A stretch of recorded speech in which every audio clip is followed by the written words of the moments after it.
हरे कृष्ण सभी वैष्णव के चरणों में नमस्कार। ओम अज्ञानतिमिरान्धस्य ज्ञानाञ्जनशलाकया चक्षुरुन्मीलितं येन तस्मै श्रीगुरवे नमः। श्रीचैतन्यमनोभीष्टं स्थापितं येन भूतले स्वयं रूपः कदा मह्यं ददाति स्वपदान्तिकं। वाञ्छाकल्पतरुभ्यश्च कृपा सिन्धुभ्य एव च पतितानां पावनेभ्यो वैष्णवेभ्यो नमो नमः। श्रीकृष्ण चैतन्य प्रभु नित्यानंद श्री अद्वैत गदाधर श्रीवासादि गौरभक्तवृंद। हरे कृष्णा कृष्ण कृष्ण हरे हरे, हरे राम राम राम हरे हरे। सभी भक्तों का स्वागत है आज की महाभारत कथा में। आज हम पढ़ रहे हैं श्रीमद् श्रीमद् महाभारत सभा पर्व चतुर्थोध्याय। तो हमने वर्णन सुना किस प्रकार से मायासुर ने एक अद्भुत सभा भवन महाराज युधिष्ठिर की सेवा में प्रस्तुत किया, उसकी क्या विशेषताएं थी उसकी भी कुछ चर्चा की। अभी आगे मय द्वारा निर्मित सभा भवन में धर्मराज युधिष्ठिर का प्रवेश तथा सभा में स्थित महर्षियों और राजाओं आदि का वर्णन। वैशंपायन जी कहते जन्मेजय, उस श्रेष्ठ सभा भवन का निर्माण करके मायासुर ने अर्जुन से कहा। मायासुर बोला, सव्यसाचीन, यह है आपकी सभा, इसमें एक ध्वजा होगी। उसके अग्रभाग में भूतों का महापराक्रमी किंकर नामक गण निवास करेगा। जिस समय तुम्हारे धनुष के टंकार ध्वनि होगी, उस समय उस ध्वनि के साथ ये भूत भी मेघों के समान गर्जना करेंगे। तो अर्जुन को संबोधित करते हुए मायासुर बता रहे हैं कि आपकी अभी इस सभा यहाँ पर है और इसको आप ग्रहण कीजिए और इसमें एक ध्वजा भी मैं लगा रहा हूँ। तो जब जब आप अपने आपके धनुष के टंकार ध्वनि होगी, तब ये भूत भी यहाँ से ध्वनि उत्पन्न करेंगे।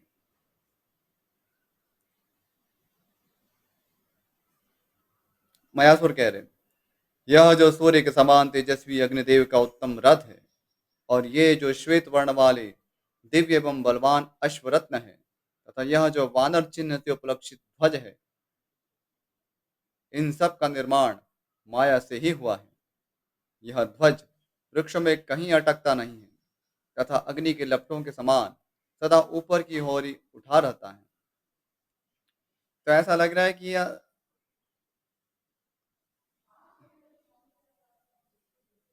तो अर्जुन को संबोधित करते हुए सभा तो अर्पित करते ही है, लेकिन साथ में अर्जुन के लिए विशेष रूप से ध्वजा दे रहे हैं। तो वो जो ध्वजा है उसकी ऐसी विशेषता है कि जब अर्जुन टंकार ध्वनि करेंगे तब भूत भी उनके साथ गर्जना करेंगे। मयासुर कह रहा है, आपका यह वानर चिन्हित ध्वज अनेक रंग का दिखाई देता है। आप युद्ध में इस उत्कट एवं स्थिर ध्वज को कभी झुकता नहीं देखेंगे। ऐसा कहकर मयासुर ने अर्जुन को हृदय से लगा लिया और उनसे विदा लेकर अभिष्ट स्थान को चला गया। तो मयासुर बहुत ही कृतज्ञ व्यक्ति था। तो उनको लगा कि अर्जुन ने मेरी इतनी सहायता की है और अर्जुन ने स्वयं के लिए कुछ न मांगते हुए भगवान श्री कृष्ण के लिए मांगा और भगवान श्री कृष्ण ने भी युधिष्ठिर के लिए मांगा। तो इसलिए अर्जुन जिनसे पहला उनका संपर्क था, तो उनको ही ये सभा अर्पित करते हैं और उनके लिए एक ध्वज भी देते हैं। आगे वैशंपायन जी कहते जन्मेजय, तदनंतर राजा युधिष्ठिर ने घी और मधु मिलाई हुई खीर, खिचड़ी, जीवंतिका के साग, सब प्रकार के हविष्य, भांति भांति के भक्ष्य तथा फल ईख आदि नाना प्रकार के चोष्य और बहुत अधिक पेय यानी शरबत आदि सामग्रियों द्वारा 10,000 ब्राह्मणों को भोजन कराकर उस सभा भवन में प्रवेश किया। तो यहाँ देखिए, जब भी हम कोई ऐसा मंगल कार्यक्रम करते हैं या कोई भी शुभ कार्य करते हैं, तो उसमें ब्राह्मण भोज है वो अ, एक तरह से देखिए तो वो अनिवार्य है, क्योंकि वो यज्ञ का ही अंग है। हमेशा दक्षिणा और भोजन, इसके द्वारा ही कोई कार्य या यज्ञ पूर्ण होता है। तो हमारे यहाँ वैदिक परंपरा में हमारे लिए प्रत्येक कार्य एक यज्ञ है। तो चाहे हम उसको द्रव्य यज्ञ जहाँ जहाँ हो सकता है, जैसे होम इत्यादि कहते हैं, तो यदि ऐसा कर सके तो अच्छी बात है। पर यदि ऐसा नहीं कर सकते तो कम से कम संकीर्तन यज्ञ के द्वारा वहाँ पूजा होनी चाहिए भगवान की और साथ में जो भी वैष्णव आते हैं, तो उनके लिए कोई दक्षिणा और जो भोजन है, उसकी व्यवस्था करनी चाहिए, प्रसाद की व्यवस्था करनी चाहिए। ठीक।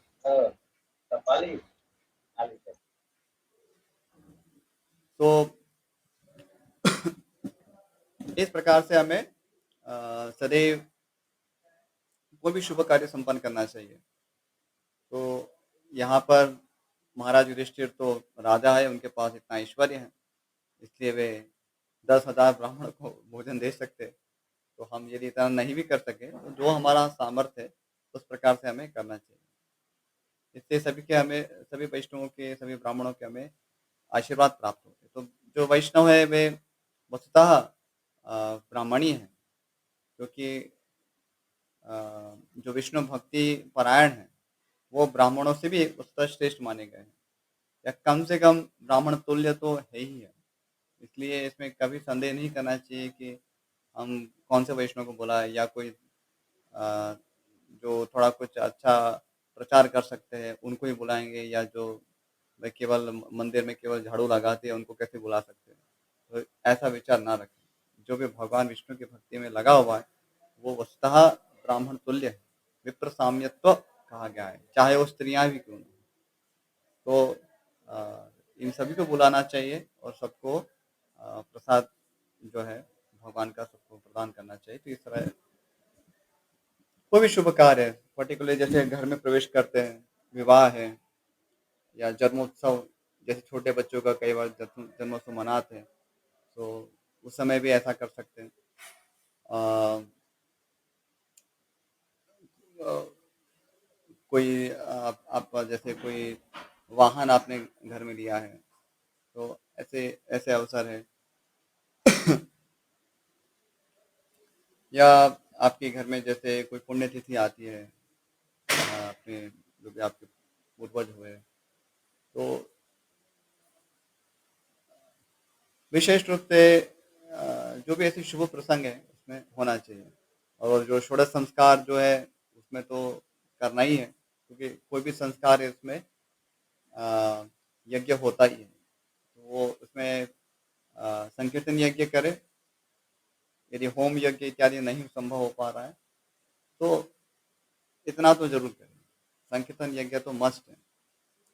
बाकी सारी अपनी सुविधा के अनुसार कर सकते हैं। और जो ब्राह्मण है या वैष्णव है, उनको दक्षिणा और भोजन, ये हम ऐसा हम कर सकते हैं। विशेष रूप से यहाँ दक्षिणा इनकी बात है, जो विशेष रूप से जो ब्राह्मण का कार्य करते हैं, विशेष रूप से जो प्रचारक होते हैं, जो इसी में इस कार्य में लगे हुए हैं, तो उनको दक्षिणा दे सकते हैं।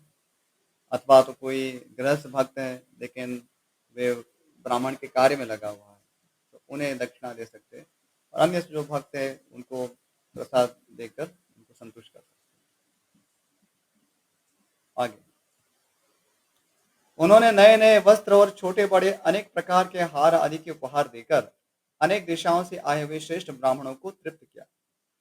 तो नए नए वस्त्र भी प्रदान किए और रत्न भी प्रदान किए, हार प्रदान किए, आदि यानी कि बहुत सारी चीजें प्रदान की। तो जो जो भी हो सकता है, हम दे सकते हैं अपने सामर्थ्य के अनुसार। वस्तुतः हमें संकल्प होना चाहिए कि हमें जब जब भी देने का अवसर है, हमें तो अवसर ही ढूंढना चाहिए कि जहाँ हम कुछ दे सकें। और विशेष रूप से गृहस्थों के लिए तो ये बहुत ही अच्छा अवसर है। ब्रह्मचारी है या सन्यासी गण होते हैं, तो वे अ, ईश्वर पर आश्रित होते हैं और इसलिए वस्तु का संग्रह नहीं कर पाते, और उनके लिए करना त्याज्य माना गया है। इसलिए वो वस्तुओं का संग्रह नहीं कर सकते हैं। लेकिन गृहस्थों के लिए तो क्योंकि उनको न केवल अपने परिवार का, लेकिन समाज में जो उनका एक भूमिका है, भगवान विष्णु के प्रतिनिधि के रूप में, कि उन्हें सबका पालन करना है, अन्य अपने परिजनों का और अन्य जो आसपास के जो जीव हैं, उनका भी ध्यान रखना है, अतिथि का ध्यान रखना है, गौ माता है, उनका ध्यान रखना है। तो और अन्य भी जो जीव-जंतु हैं, तो उनको भी यथासंभव जितना आप आस-पास उनको तृप्त करने का प्रयास करना है। तो अवसर ढूँढना चाहिए हमें, देने के लिए, और देने से वो उससे प्रीति बढ़ती है। ददाति प्रतिगृह्णाति गुह्यमाख्याति पृच्छति। तो वो आरंभ ही है, प्रीति का आरंभ भी है कि देना। तो जितना व्यक्ति जितना दान करता है, हम देखेंगे और सात्विक रूप से करते हुए समझ के, कि ये तो मेरा सौभाग्य है कि मुझे देने का अवसर मिला है। सबको तो देने का अवसर मिलता भी नहीं। तो मुझे अवसर प्राप्त हुआ, भगवान ने मुझे इस लायक समझा कि मैं कुछ दे सकता हूँ। तो वो अवसर ढूँढना चाहिए। ऐसे हर अवसर पे हमें देना चाहिए। इनफैक्ट हर पूरे दिन में एक्चुअली हमें सोचना चाहिए। जब भी हम रात में सोते हैं, तो सोने के पूर्व हमें सोचना चाहिए कि हमने क्या दिया आज? अपने परिजनों को, अपने इस समाज को, सबको हमने क्या दिया?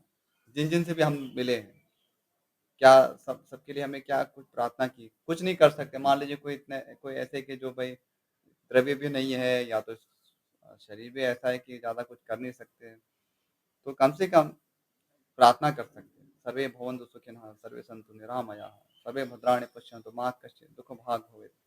तो ऐसी प्रार्थना है। सोने के पूर्व एटलीस्ट कम से कम सुबह में जैसे उठते हैं, तब प्रार्थना करें।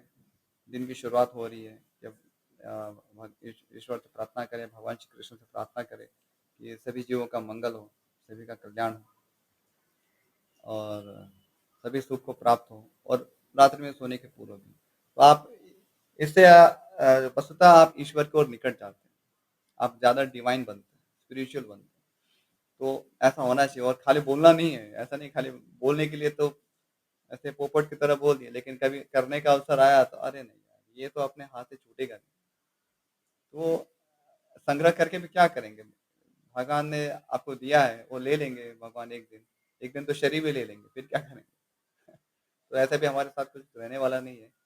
तो अभी जितना हम दे सकें, ऑफ कोर्स कैलकुलेशन होना चाहिए। पागलों की तरह ऐसा नहीं कि सब कुछ दे दिया और फिर अभी रास्ते पे आ गए, ऐसा भी नहीं करना है। तो पर अवसर ढूँढना चाहिए। कुछ ना कुछ प्रतिदिन ऐसा होना चाहिए। विशेष रूप से गृहस्थों के लिए तो अनिवार्य है। सोचना चाहिए आज कुछ दिया, देने के कुछ दिए बिना दिन गया कैसे?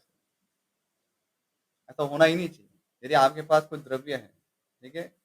तो ज्ञान इत्यादि तो चलो हम तो देते ही रहते हैं, घर में, परिवार में, वो भी देना चाहिए। लेकिन विशेष रूप से द्रव्य की बात इसलिए कर रहा हूँ क्योंकि द्रव्य का प्रसंग यहाँ पर है, और गृहस्थों के पास द्रव्य होता है, आपके पास होता नहीं। और अब इसका अर्थ ये भी नहीं कि जो ब्रह्मचारी है और सन्यासी है, तो उनके पास यदि द्रव्य है, तो उनको संग्रह करके रखना है, नहीं। यदि उनके पास द्रव्य आता है, तो उन्हें भी दान करना चाहिए। यदि उससे से नहीं है, चलो थोड़ा सँभाल के रखते हैं, बाद में काम आएगा, तो वो कपट है। बाद में क्या काम आएगा? जब आया है, बस देना है। ईश्वर ने जैसे आपको दिया है, वैसे आगे भी देंगे, उसमें सोचना नहीं है। तो उसमें तो कुछ जेब खाली हो जाए तो भी कोई चिंता का विषय नहीं होना चाहिए, क्योंकि वो ईश्वर आश्रित जीवन ही है। लेकिन गृहस्थों के लिए जो भी उनको इतना कैलकुलेट करना है, उतना करें, लेकिन रोज़ देने का एक नियम होना चाहिए। तो यहाँ पर हम देखते हैं महाराज युधिष्ठिर, अब वो राजा है तो वो अधिक कर सकते हैं, लेकिन जो राजा नहीं है, तो कम से कम अपने घर के राजा तो हर कोई व्यक्ति होता ही है। तो जितना आपका सामर्थ्य है, उतना आप कर सकते हैं। वस्तुतः पति-पत्नी है, उनको लक्ष्मी नारायण के स्वरूप देखा गया है। उनका उनका कर्तव्य इस प्रकार से, जैसे भगवान श्री श्री लक्ष्मी नारायण हैं, समस्त सृष्टि का पालन करते हैं, अपने परिवार की तरह रखते हैं। वैसे ही जो दंपति हैं, उनका भी यही भावना होनी चाहिए कि भगवान ने हमें ये उत्तरदायित्व दिया है। तो पूरी अभी सामाजिक संस्था खोलने की आवश्यकता नहीं है, लेकिन आपके घर के आस-पास कुछ जो भी अवसर है आपको देना चाहिए। शेयर करने में कभी संकोच नहीं करना चाहिए, और ऐसा करने से आप ईश्वर के और प्रिय बनते हैं, प्रीति बढ़ती है, सबसे प्रीति बढ़ती है, और वास्तविक धन ये है, प्रीति है, अच्छे संबंध है, अच्छे मित्र है, अच्छे वेल विशर्स है। कई बार लोग सोचते हैं हमारे पास पैसा नहीं, कोई बात नहीं, पैसा नहीं, आप जितना दो भी कुछ सेवा कर सकते हैं।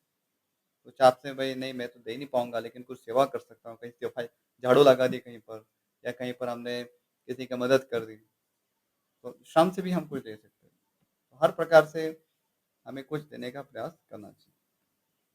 आगे, भारत तत्पश्चात उन्होंने प्रत्येक ब्राह्मण को 1-1 हज़ार गौवें दी। उस समय वहां ब्राह्मणों के पुण्याह वाचन का गंभीर घोष मानो स्वर्ग लोक तक गूंज उठा।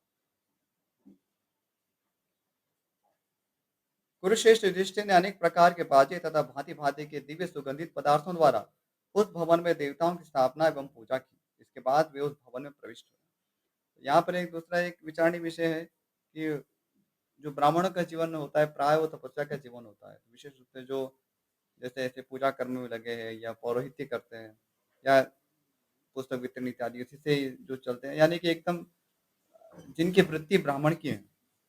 पठन पाठ जो पाठन है यानी कि पढ़ाना, दूसरा है याजन यानी कि दूसरों के लिए यज्ञ करना, पौरोहित कार्य करना और प्रतिग्रह यानी कि किसी ने कुछ दे दिया तो उसी से चला लिया। तो ऐसे जो ब्राह्मण है, ब्राह्मण वृत्ति में लगे हैं, वैष्णव है या अन्य जो सामान्य ब्राह्मण भी है, तो उनको भी हमें देने में संकोच नहीं करना चाहिए। कई बार हम सोचते हैं ठीक है, पंडित जी को हम कम से कम देंगे, तो वो अच्छी चेतना नहीं है। वो वस्तुतः वो भूदेव है, यानी कि इस देवता के रूप में यहाँ पर पृथ्वी पर विचरने वाले हैं। तो ब्राह्मणों को भूदेव कहा गया है, यानी इस पृथ्वी लोक के देवता। तो उनका सम्यक सम्मान करना चाहिए, जितना भी हमारा सामर्थ्य देना चाहिए। और इससे ब्राह्मण संस्कृति पुष्ट होती है, क्योंकि वे तपस्या में जीते हैं।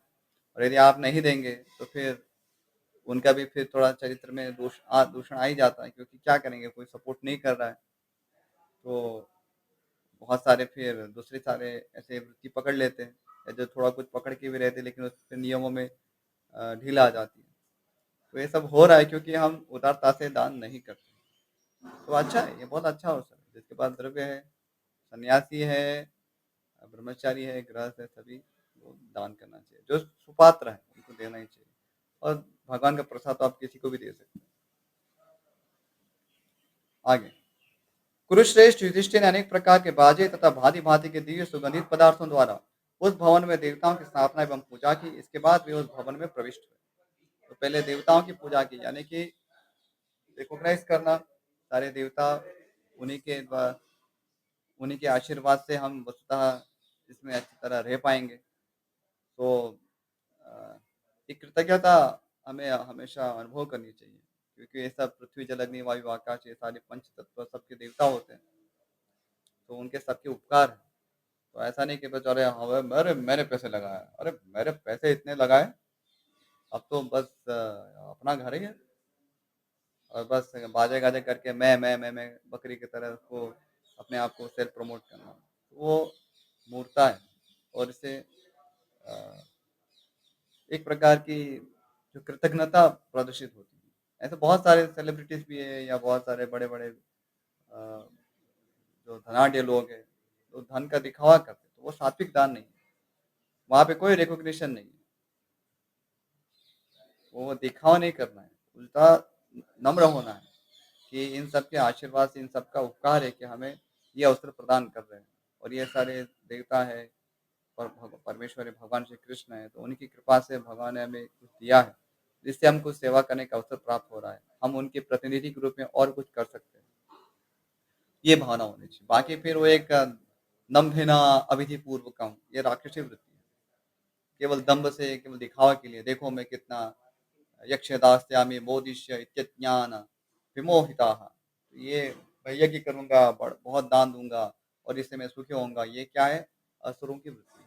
तो असुर इस प्रकार से सोचते हैं। ऐसा नहीं भावना होनी चाहिए, विनम्रता आनी चाहिए कि ये ईश्वर ने हमको योग्य समझा, ये सारे द्रव्य हमारे पास प्राप्त है, तो हम उसका ईश्वर की सेवा में उनके जो भी संतान हैं, हमारे ईश्वर के संतान केवल हम ही तो नहीं है, दूसरे भी तो है। तो हम तो एक ही परिवार के हैं। मान लीजिए यदि हमारे घर में यदि मेरे पास यदि कुछ है, तो मैं अपने कोई छोटा भाई है, छोटी बहन है, तो उनको नहीं दूँगा, क्या उसको मैं स्वयं भोग करूँगा? और यदि ऐसा मैं करता हूँ तो मैं कितना मतलब निर्दयी कहा जाऊँगा कि मेरे पास भगवान ने दिया है मेरे अपने पुण्य कर्मों से, लेकिन यदि मान लीजिए मेरे दूसरे भाइयों के पास नहीं आया है, तो उनको मैं क्यों नहीं देना चाहूँगा? तो उससे तो प्रेम बढ़ता है। तो देना चाहिए, नहीं तो इससे फिर राक्षसी भाव उत्पन्न होता है। जो नहीं देते हैं, वो राक्षस ही बनते हैं। ये राक्षसी वृत्ति का परित्याग करना चाहिए। ये आपके पास है, प्रतिदिन सोचिए, ऐसा हो तो आप डायरी में लिख के रखें कि आज आपने क्या दिया। और अब हाँ, अब देना मतलब अच्छी चीज़ देनी, फिर ऐसा नहीं कि हमने गाली दी या किसी को थोड़े ताने मार के आए, तो ये वाली चीज़ नहीं देनी। तो जो भी किसी का इसका हितकर हो और सुपात्र व्यक्ति है, उनको देना चाहिए जो ज़रूरतमंद है।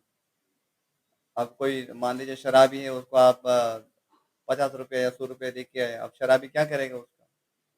तो शराब पिएगा उससे, तो ऐसा नहीं। शराबी तो उसको थोड़ा-सा उपदेश कर सकते, उनको थोड़ा-सा समझा सकते हैं।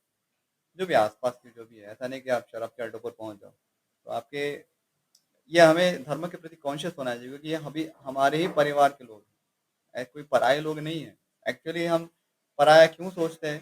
क्योंकि हमने ऐसा सोच लिया है। क्यों सोचते हैं? क्योंकि सोच लिया है ऐसा, बाकी ऐसा कुछ है नहीं। अपना पराया तो होता आपकी खुद की डेफिनेशन है ना।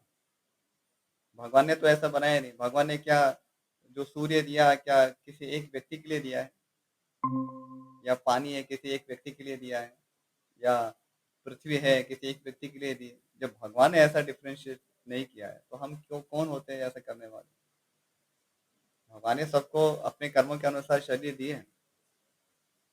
तो हम एक ही परिवार के जब समझते हैं कि हम तो उसी के संतान हैं, तो यदि किसी के पास है, तो दूसरे के साथ शेयर करें।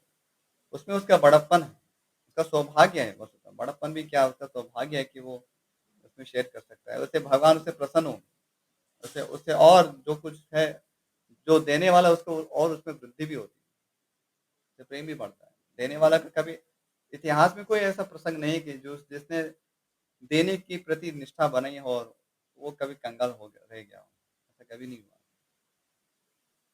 तो ये तो केवल एक हम एक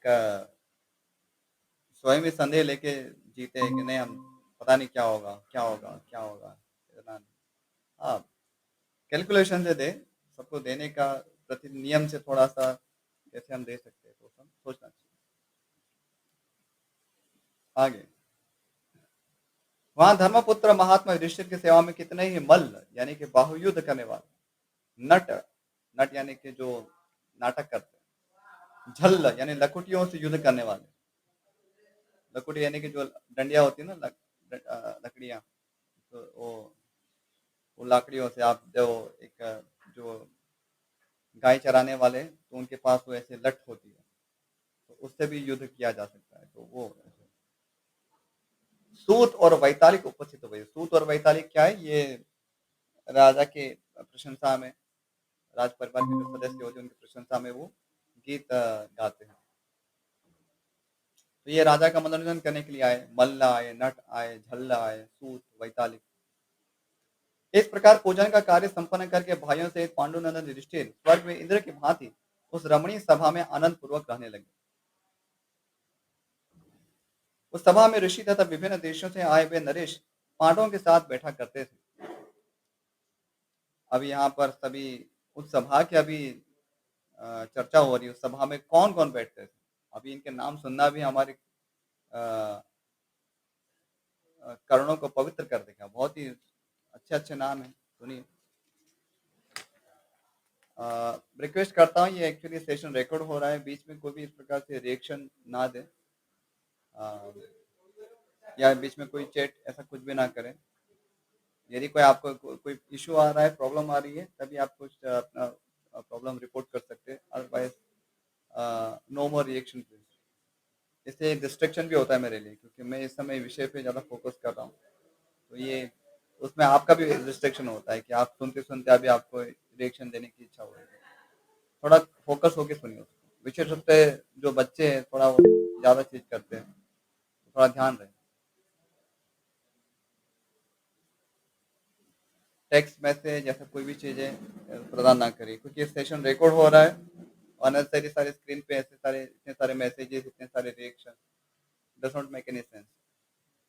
ठीक है, सुनने में ध्यान लगाइए, सुनिए। तो अभी यहाँ पर महान ऋषियों की बात है जो महाराज युधिष्ठिर की सभा को सुशोभित करते थे। सुनिए नाम: असित, देवल, सत्य, सर्पिर्माली, महाशिरा, अर्वावसु, सुमित्र, मैत्रेय, शुनक, बलि, बक, दालभ्य, स्थूलशिरा, कृष्ण द्वैपायन, कृष्ण द्वैपायन यानी व्यासदेव, शुकदेव, व्यासदेव के शिष्य सुमंतु, जैमिनी, पैल तथा हम लोग, हम लोग यानी अ,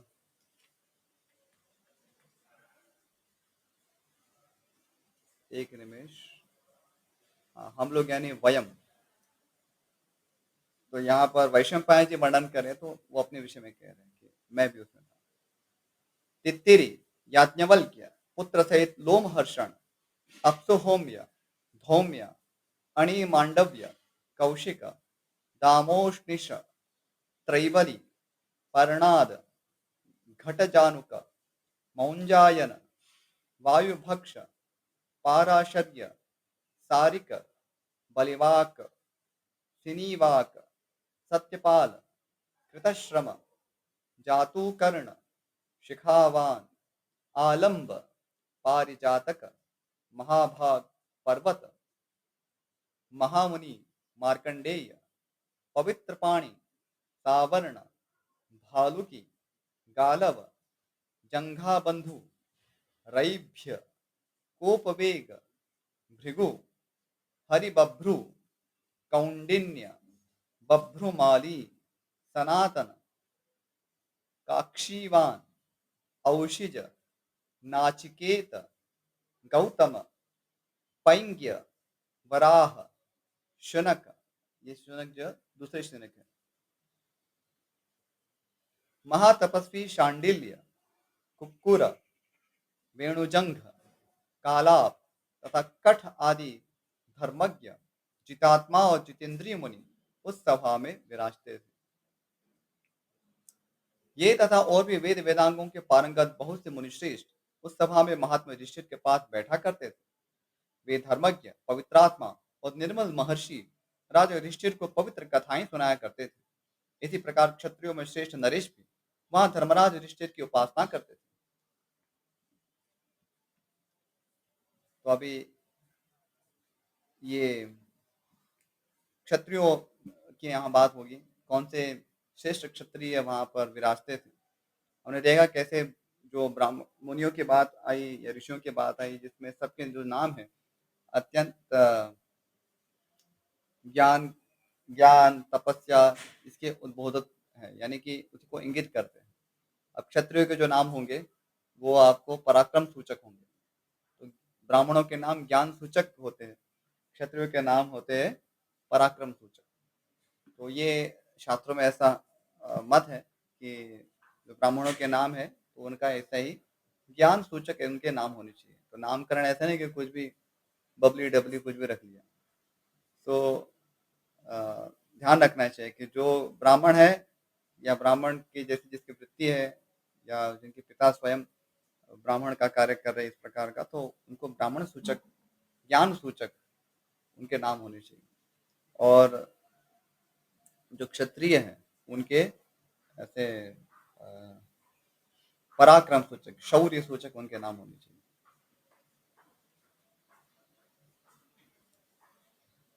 आगे सुनिए क्षत्रिय श्रेष्ठ जो है उनका नाम, श्रीमान महामना धर्मात्मा, मुंज केतु, विवर्धन, संग्रामजीत, दुर्मुख, पराक्रमी उग्रसेन, राजा कक्षसेन, अपराजित क्षेमक, कंबोजराज कमठ और महाबली कंपन, जो अकेले बल पौरुष संपन्न, अस्त्र विद्या के ज्ञाता तथा अमित तेजस्वी यमनों को सदा उसी प्रकार कंपाते रहते थे जैसे वज्रधारी इंद्र ने कालकीय नामक असुरों को कंपित किया था। विशेष रूप से यहाँ महाबली कंपन की बात हो रही है, तो बहुत ही धुरंधर थे, बलिष्ठ थे, कि जो हमेशा यवनों को खदेड़ते रहते थे। ये सभी नरेश धर्मराज युधिष्ठिर की उपासना करते रहते थे। अभी और भी राजाओं की बात है, सुनिए। इनकी सेवा जटासुर, मद्रराज शल्य, राजा कुंती भोज, किरातराज पुलिंद, अंगराज, वंगराज, पुंडरक, पांड्य, उड्रराज, आंध्र नरेश, अंग, वंग, सुमित्र, शत्रुसूदन, शैब्य, किरातराज, सुमना, यमन नरेश, चाणूर, देवरात, भोज, भीमरथ, कलिंगराज, श्रुतायुध, मगध देशीय जयसेन, सुकर्मा, चेकितान, शत्रु संहारक पुरु, केतुमान, वसुदान, विदेहराज कृतक्षण, सुधर्मा, अनिरुद्ध, महाबली श्रुतायु, दुर्धर्ष वीर अनूपराज, क्रमजित, सुदर्शन, पुत्र सहित शिशुपाल, करुषराज, दंतवक्त्र दंतवक्त्र, वृष्णिवंशियों के देव स्वरूप दुर्धर्ष राजकुमार, आहुक, विपृथु, गद, सारण, अक्रूर, कृतवर्मा, शनिपुत्र सत्यक, भीष्मक, आकृति, पराक्रमी, द्युमत्सेन, महान धनुर्धर, केकई राजकुमार, सोमक पुत्र सोमक पौत्र द्रुपद, केतुमान द्वितीय तथा अस्त्र विद्या में निपुण महाबली वसुमान, ये तथा और भी बहुत से प्रधान क्षत्रिय उस सभा में कुंती नंदन युधिष्ठिर की सेवा में बैठते थे। अभी थोड़ा ही रहा, इसको पूरा कर लेते हैं, 1 मिनट 1-2 मिनट लगेगा। जो महाबली राजकुमार अर्जुन के पास रहकर कृष्ण मृग चर्म धारण किए धनुर्वेद की शिक्षा लेते थे, वे भी उस सभा भवन में बैठकर राजा युधिष्ठिर की उपासना करते थे। तो अर्जुन है, वे भी ट्रेनिंग दिया करते थे। तो क्षत्रिय लोग भी ट्रेनिंग दे सकते हैं, जैसे बालराम जी है, वे भी ट्रेनिंग दी है दुर्योधन को, पर वो कभी भी दक्षिणा प्राप्त नहीं करेंगे। तो शत्रु के विषय में यह है कि वो कभी भी प्रतिग्रह नहीं कर सकते, वो पढ़ा सकते हैं, तो उसके बदले में कोई सेवा कर सकते हैं गुरुजन की, लेकिन दक्षिणा लेना केवल ब्राह्मण वृत्ति में जो लगे हुए हैं वही कर सकते। तो अर्जुन पढ़ाते थे, लेकिन कभी भी शुल्क नहीं लेते।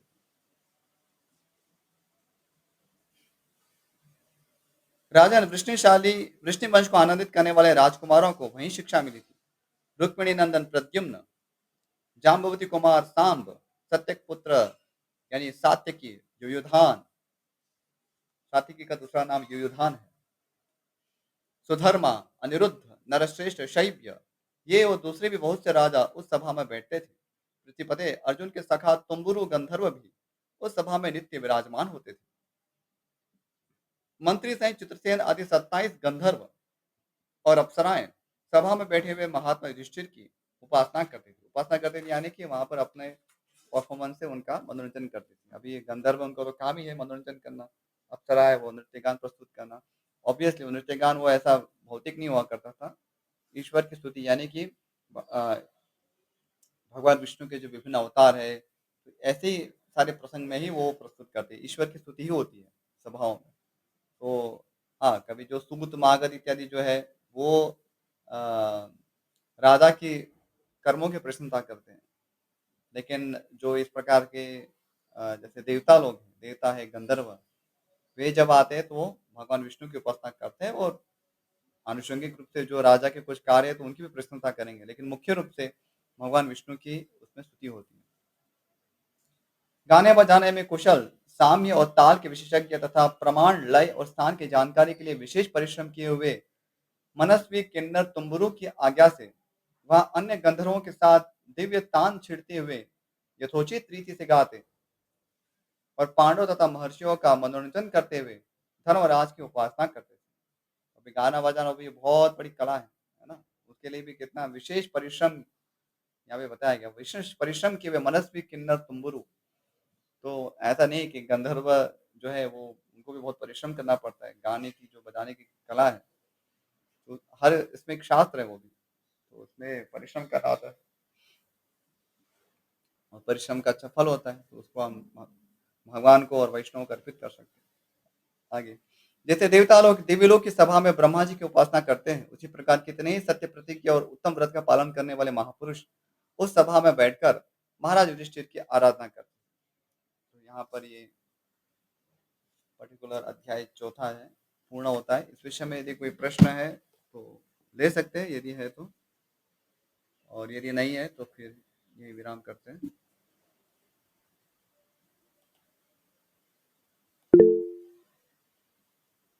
जी, संतोष यादव।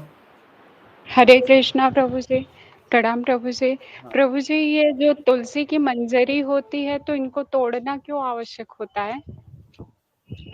तुलसी की मंजरी को तोड़ना आवश्यक इसलिए होता है क्योंकि इसके बहुत सारे कारण हैं, लेकिन जो बेसिक जो कारण है वो उससे तुलसी जी उनका ग्रोथ अच्छा होता है। नहीं तो अ, मंजरी जितना जैसे वो वृद्धि होती है, तो तुलसी अच्छी तरह से ग्रो नहीं कर पाते। वो एक मुख्य कारण है। बाकी जो मंजरी है, वो तुलसी जी का ही अंग है और उसको भगवान की सेवा में अर्पित कर सकते हैं। तो जब वो अर्पित करने योग्य बन चुका है, तो उसको वहाँ पर और बढ़ने देने का कोई मतलब नहीं है। उससे आप माला बना सकते हैं, भगवान को अर्पित कर सकते हैं। ये ठीक है? और कुछ? जी प्रभु जी। नहीं प्रभु जी। ठीक है, यहीं आप भी विराम करते हैं। वाञ्छाकल्पतरुभ्यश्च कृपा सिन्धुभ्य एव च पतितानां पावनेभ्यो वैष्णवेभ्यो नमो नमः। श्रीमन महाभारत ग्रंथ की जय, महर्षि वेदव्यास की जय, श्रीमान गणपति देव की जय, श्री प्रभुपाद की जय। Hare Krishna. Thank you all for joining the class. Hare Krishna. Hare Krishna प्रभु जी।